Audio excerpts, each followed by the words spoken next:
Now at 5, Georgia's foster care system is under growing strain tonight. Lawmakers worry funding shortfalls could negatively impact vulnerable children. And today, the head of DFACS laid out the challenges over the state capitol. Atlanta News First Abby Casores joins us live from the Capitol. And Abby, these are kids the state is legally responsible for, so what's at risk? Well, advocates say the protection is beginning to fray. They say that these providers provide essential services. It's a built up infrastructure, services like transportation, beds, and therapy. They say without these providers, it could be unsafe for children. Commissioner Brose, welcome. Inside a packed appropriations hearing, red lights flashing, lawmakers lining up, seeking answers from Department of Family and Children's Services Commissioner Candace Brose. Are children being served? Brose told lawmakers the budget line that pays for foster care placements and services is under intense pressure.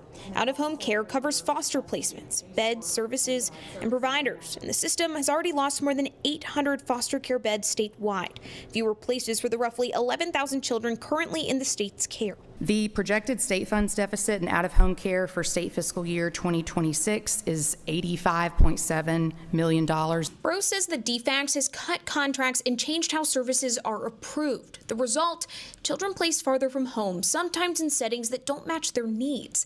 Providers fear fragile children could be put in harm's way. We don't want children in settings designed for complex teenaged youth. That's just not right. Providers like Joel Lyon woke up before the sunrise to hear the commissioner's presentation. There has been a drastic reduction in services, and we're concerned. He says cuts are already being felt. Providers are losing staff.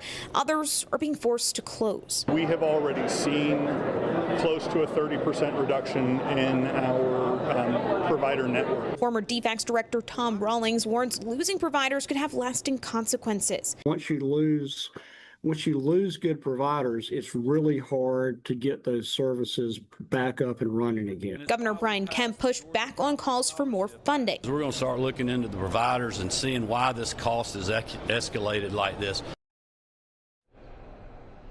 Brose also put blame on judges and court systems for prescribing certain providers and care without necessary time limits. She says that they actually can't say no in those types of cases. We tried to pull her for an interview after the meeting, but her team pulled her away. A bill just dropped here at the state capitol that would change the fee structure, and we'll watch it as it moves through the state legislature. Live at the state capitol, Abby Casores, Atlanta News First.